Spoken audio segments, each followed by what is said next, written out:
When I was around 15, my family and I moved into a 3-bedroom house.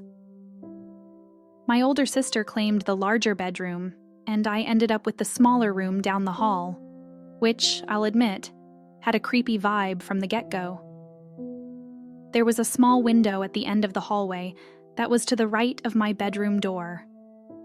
The door opened to the left, so you could see out that hallway window. As I started unpacking my things, I noticed something odd on the windowsill. It looked like a nail or some sort of small metal object meant to keep the window locked. I thought little of it and continued setting up my new space. While arranging my belongings, I suddenly felt an unusual cold breeze.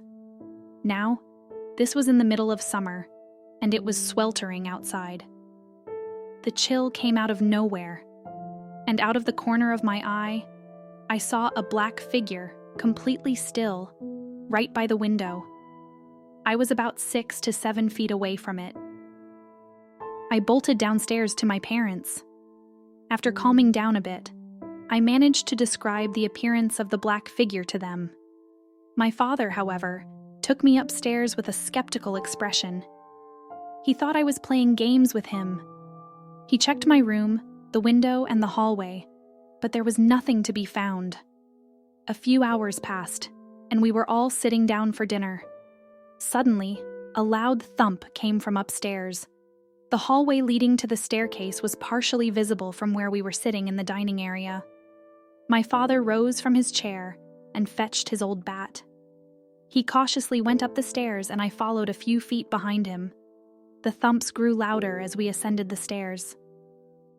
There was nobody in the upstairs hallway, except for loud noises coming from inside my room. My heart was racing as my dad tried to open the door. There was no lock, so it didn't make any sense that he couldn't open it. My dad pressed his entire body against the door.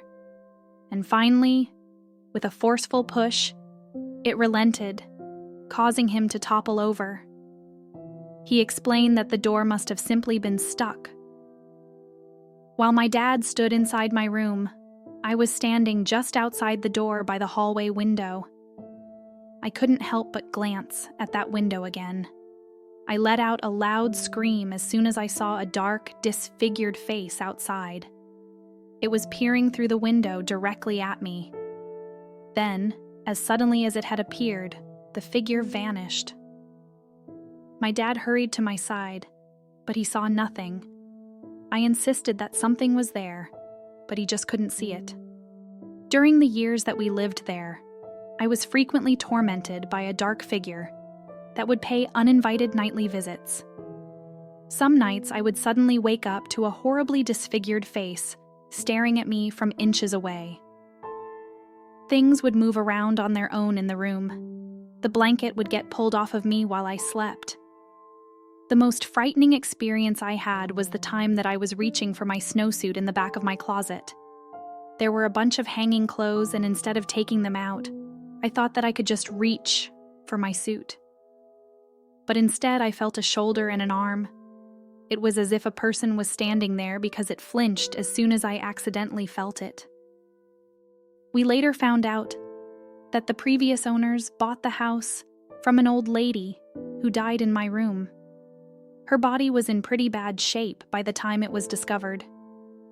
She was also born with a disease that left her badly disfigured. No one else in my family experienced the creepy things that I did. To this day, no one believes me, but I'm grateful that we eventually moved out of that creepy house.